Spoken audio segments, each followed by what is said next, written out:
linking this with the province in relation to this particular aspect.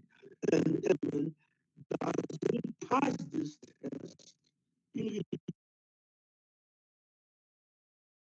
procedural fairness as well as the substantive fairness of this particular measure, we do not agree. Lastly, once we have undertaken our oversight visits, we meet as a committee, discuss the report, engage with one another with a view of either recommending the approval or the disapproval of the intervention by the House. And thereafter, within the prescribed period, we then go to the House, when which we place certain recommendations to the House for adoption. I thought perhaps I must explain that, and I'm doing that because often is a panacea to all the problems that you have at the municipal level or how the provincial government conducts itself. And in respect of the imperatives of the Constitution, we only intervene once a notice of intervention has been duly served to the NCOP that a municipality must be placed under administration or it must be dissolved. I think, and this is my personal view, that the drafters of the Constitution were quite concerned about the balance between different spheres of government, that no sphere of government must encroach to the other sphere of government. The government must cooperate in terms of Chapter 3 of the Constitution that deals with cooperative governance and intergovernmental relations, that there must be respect, there must be cooperation, there must be working together between different spheres of government. And we only intervene one state. They do not derive their mandate or their existence from any other sphere, from the other sphere. It is quite important to have those checks and balances to ensure that at the end of the day, there is fairness in the way that there must be respect. This is quite important. There must be together. After the different spheres of government, 139, you then accordingly inform the NCOP that there is such a decision, and the NCOP conducts its own independent investigations.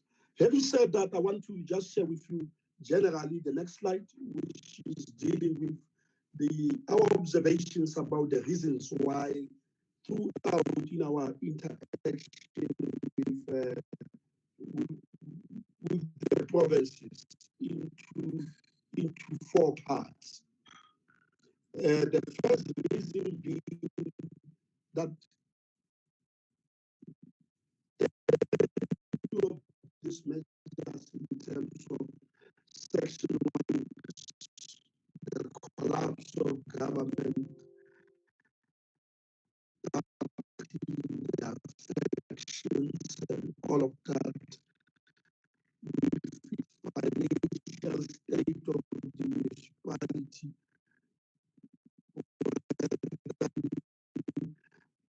whether it can pay its financial all of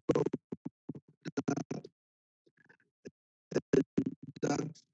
The other reason is because of institutional issues within the proper structures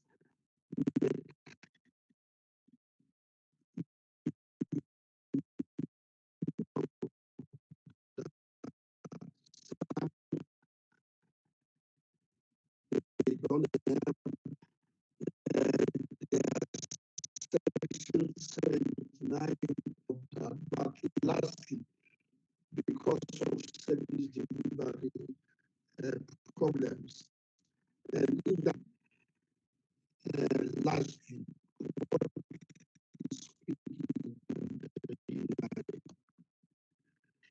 Now, our observation is very much important. We observed that Section 139 of the Constitution adequate or very weak monitoring basis monitor the performance of municipalities ever on the part of the provinces that before they invoke Section 154 of the Constitution, Section 1.4 of the National Government will they support, they strengthen the capacity municipalities, and we do not get that sense before they vote Section 139. They were very much effective, and throughout they have, we think, and this is a point that was made by that I place to check that the positive environment of local government does provide those particular mechanisms. For example, every month municipalities must submit their monthly financial statements to the province. Can the province see that this municipality is having problems? Every month municipalities submit their big reports. Can they see that? Every time quarterly municipalities submit their IDP plans and their SDPs, the service delivery and implementation plans.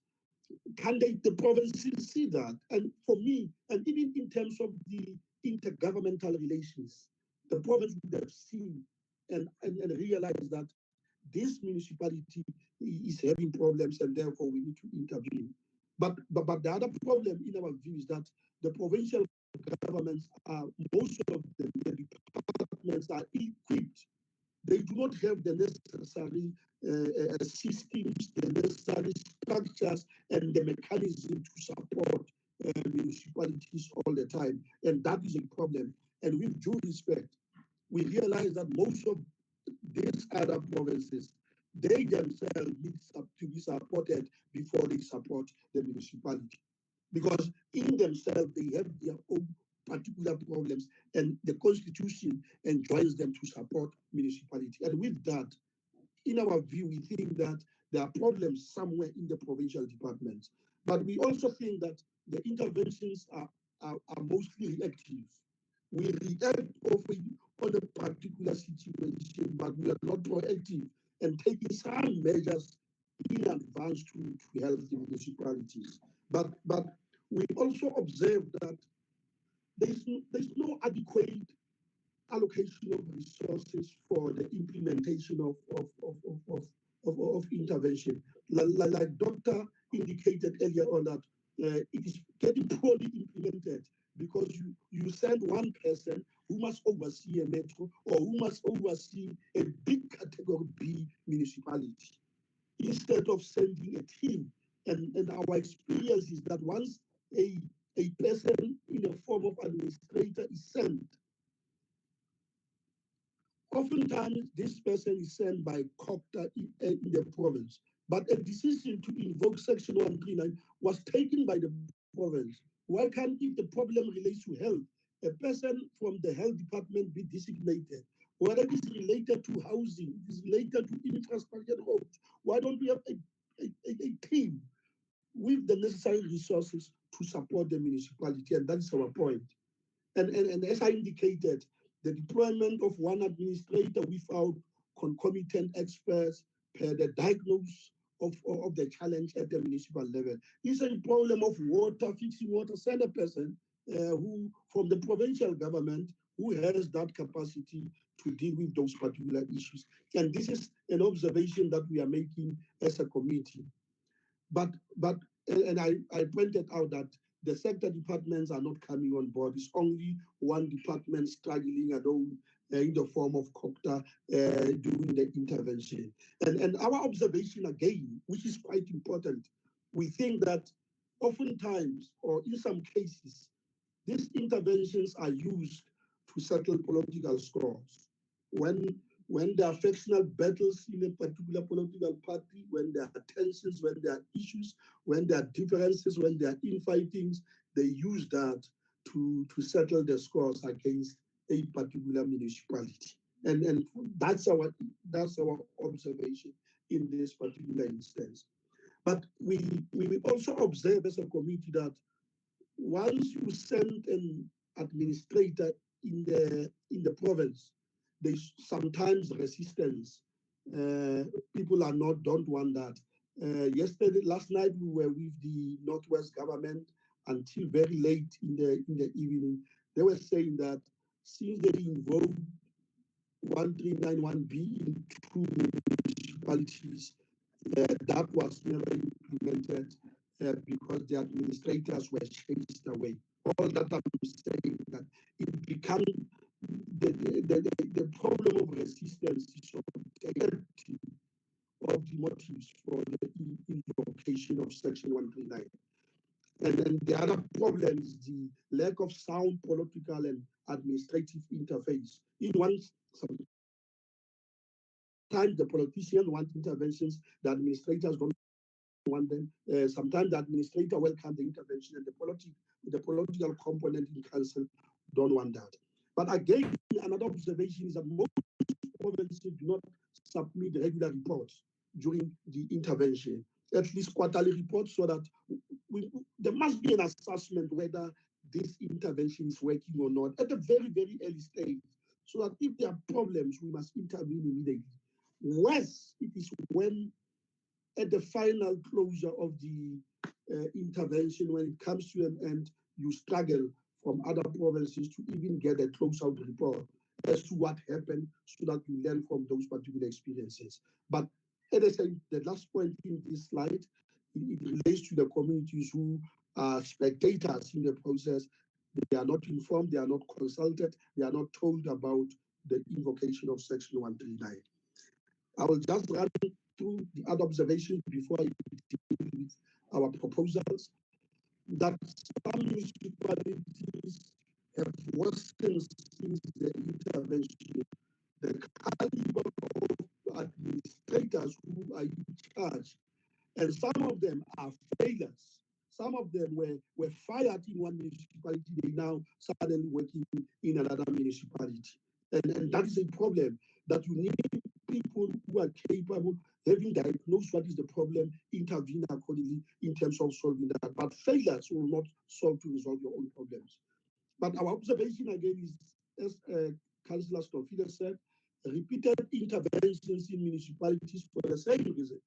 He has just said to us, I'll not repeat that point, 5 times in one municipality. It's a problem. Now, another problem that we pick up is that we don't get a sense that before the intervention, what was the role of the provincial legislature? Because they have a committee that deals with this. Are they playing oversight to the municipalities in their jurisdiction, in their provinces, or what? We don't get that sense that the provincial standing committee or portfolio committee on the actions of their own government. We don't get the sense that they are doing that. But another observation is to ask ourselves a question, whether in this period, because the law says, especially in terms of Section 1391B, the minister must approve or disapprove intervention within 28 days. Is that adequate for the minister to do that? To investigate and satisfy herself that it's okay, I sanction this. Is that okay in a period? When on the almost 6 months, 180 days to investigate and decide to approve or disapprove. Now, again, another observation, that 14-day period for minister or NCOP to approve or disapprove the dissolution. For me, I think it's insufficient. And I'll tell you why this is insufficient. Interventions, as they unfold today, they are very much disruptive. Parliament, NCOP has got its own program. Tomorrow, when we wake up, we are told that Province X has dissolved a municipality. And in terms of the Constitution, we must finalize that process within 14 days. It means we are disrupted. Because this is obligatory, we've got to go and investigate, we've got to go and decide whether we approve or we don't approve within 14 days. I think it's not fair. We need to create mechanisms whereby we are alerted of the problems in the municipality. And at a point that an intervention is made, we are all ready to look at that and investigate. The last slide relates to the fact that there are inconsistencies in the province in terms of how they interpret and they apply Section 139, and that, as Dr. Ledger said, most that we do not have the legislation, and that legislation must be expedited. And now, lastly, Honorable Deputy Chair, I'm dealing with the conclusions and the recommendations, and I'll just browse through them without explaining and elaborating. That firstly, we think that there must be the establishment of the early warning system, and that provinces must really focus on doing their job in terms of Section 152 of the Constitution. That provinces must really diagnose properly what the problem is, because sometimes you use the wrong prescription because we have not diagnosed the problem quite properly. Whether it is financial, it is governance, it is institutional, it is service delivery, or you use that failure on the part of the municipality to fulfill its obligation to deal with those particular issues. And that we must strengthen monitoring and support function of the province. That intervention must be targeted, identify the areas of concern, that the provincial executive councils must adopt incremental approach to 139B, and that there must be timer submission of complete documents to the minister, to the provincial legislature and the NCOP, that interventions must be carried out in an intergovernmental way. We need all the players to play their role to help municipalities, not one municipality, not one department. That we must establish the forensic investigating units in the different departments, provincial departments, so that they must investigate issues of financial malfeasances and hands-on participation of local communities. That provinces must develop the exit strategy after intervention. We need to develop mechanisms of aftercare. How do we support municipalities post intervention? And lastly, that we must facilitate the speedy, that is the national department, must facilitate the speedy process in terms of passing this bill, the Intergovernmental Monitoring and Support Act at the end of the day, and that, in our view, will help us. I'm sorry that I took a bit of long time, but I thought perhaps, Deputy Chair, I must just explain all these particular processes, because this Section 139, largely all the time, take our time. We spend 40 to 50% of our time as a committee just dealing with this Section 139 interventions. On that note, thank you very much. Chair, please proceed. Chairperson.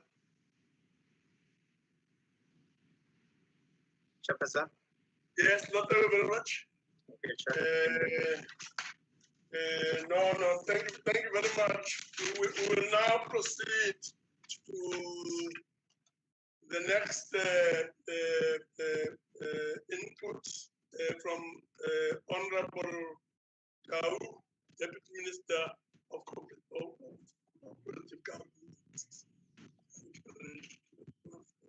Honorable Gao. Thank you very much, Honorable Chairperson. And once again, good morning to yourself, the Deputy Chair, the Minister, President of SALCA, and all the colleagues on the platform. Let me again welcome the initiative that local government week should be focused on Section 139 in particular in this round of the local government week, because it enables us to critically evaluate the extent to which we have succeeded and or had challenges in the implementation of Section 139, and equally enables us to confront whatever challenges have emerged in the process of implementation of 139 and effect changes if such changes are required. So, Chairperson, I thought I should start with elaborating on some of the problems that we've encountered, or at least some of our observations as a department with regards to how Section 139 has been implemented and interpreted. The first is that, of course, there is no uniform application of Section 139 of the Constitution in the various provinces, and even in the same province, from municipality to municipality. It has not always been a uniform application of Section 139, which on its own present a significant problem. The second is that, as observed by the colleagues from PARI, the implementation tends to be done late in the process. And related to that is that sometimes we don't always invoke the right section of the Constitution. So the observation being that, and as I reflected yesterday, or rather day before yesterday, in many instances, the problems are of a financial nature. And in terms of the Constitution and the MFMA, but in terms of the Constitution in the first instance, we're supposed to invoke Section 135 of the Constitution, because in fact the trigger is financial. But if you go to the MFMA itself, it imposes certain responsibilities on the MEC for local government, and directly indicates in terms of Section 136 of the MFMA that the MEC, when becoming aware of a financial crisis in a municipality, the MEC must take certain steps. So there's an obligation on the MEC to not wait for the crisis to reach a point of imposing Section 1391B, C, or even A, but the MEC must take certain steps. And the first step is to engage with the mayor, and in essence, to cause the mayor to take certain action that would enable a resolution of the financial crisis. So already the legislation provides certain responsibilities on the, and prescribes responsibilities to the MEC about the steps that they must take when becoming aware of a financial crisis. In this regard, I'm arguing, Chairperson, that in fact, we tend to read the section itself almost as a point of last resort when we come to the point where we believe a municipality has not performed, but we then intervene a bit too late instead of acting immediately when we become aware of the problem as prescribed by the Municipal Finance Management Act. A further problem is that we've observed that in reality, the invocation of Section 139 has not always yielded the desired results. So we get to the end of the process and the municipality is still in the same situation, but we tend to revoke the invocation of Section 139. So we haven't always achieved the desired result. So the question is, isn't there a responsibility, in fact, as prescribed by legislation, that we demonstrate progress, which enables us to then say we can revoke Section 139. Of course, we have run into additional problems in the process of implementing Section 139. And some of these, as observed in the courts this year in particular, have created certain instances where sometimes the court says, well, the government must invoke Section 139 1C. So if you take the Makana judgment, the court says, well, you must invoke Section 139 1C. And in the same year, the court decides in the Tswane matter that no, you can't invoke Section 139 1C. There are certain steps that you have missed in the invocation of Section 139 1C. So the reality is that the courts themselves have made us to have a deeper and more critical look at Section 139 and its invocation and the responsibilities of provincial government. And of course, we're keenly awaiting the appeal court decision on the Tswane matter, because that would indicate at least the court's interpretation of the invocation of 139C in particular, and what steps should be taken, and what obligations are there on provincial government when invoking Section 139C. But I'm raising this point because, in fact, it has added to the challenges of invocation of Section 139 that we now collectively need to apply our minds to. A further set of problems that we have identified, and it has been reflected on by Honorable Dodovu earlier, is that sometimes you find a municipality that says, well, the provinces invoke Section 139 1B, like in the Northwest situation, but the municipality decides, well, actually we reject the decision that you have made to invoke Section 139 1B. In fact, we had to visit one municipality during lockdown with MEC Kekhakibe to say to the municipality, there is an impasse right now, and it impacts on your ability to deliver services because, in fact, you've made decisions that are contrary to, that reject a decision of the provincial government. But more than that, the reality is you've made a decision that says that the provincial government cannot exercise its duties in law as prescribed by Section 139 of the Constitution. You have additionally made a decision that says to the Minister of Kokta, actually by assenting to the invocation of Section 139 as prescribed by law, we are disagreeing with you. You are saying to Parliament, in this instance the NCOP, that in fact by the NCOP reviewing and assenting to the invocation of Section 139(1)P, that Parliament cannot exercise its duty. So in essence, the municipality decides by chasing away an administrator, the municipality has decided to actually reject a decision of the provincial government, of national government, and of Parliament. And that is the veracity of the decision that's taken by the municipality to the extent that they decide that they reject it. I think that we should enable in the process local governments and municipalities to petition, for example, the NCOP to petition the minister to say, we think that the invocation of Section 139(1)B, C, or even A is inappropriate for these reasons. So in essence, I'm suggesting that part of the outcomes of our conversations this week should include a process that enables at least guidelines for municipalities to petition. But simply deciding that you reject an invocation, I think, is inappropriate, and it's something that we need to find solutions to. So, Chairperson, having observed that in fact we have these problems in the invocation of Section 139 of the Constitution, we have to ask ourselves the question, what then should we do? What should we do as government? And in this instance, it's both provincial and national government. What steps should we take? And I'd like to recommend that part of the steps that we should take is to develop guidelines. And as indicated in the earlier input that I made on Tuesday,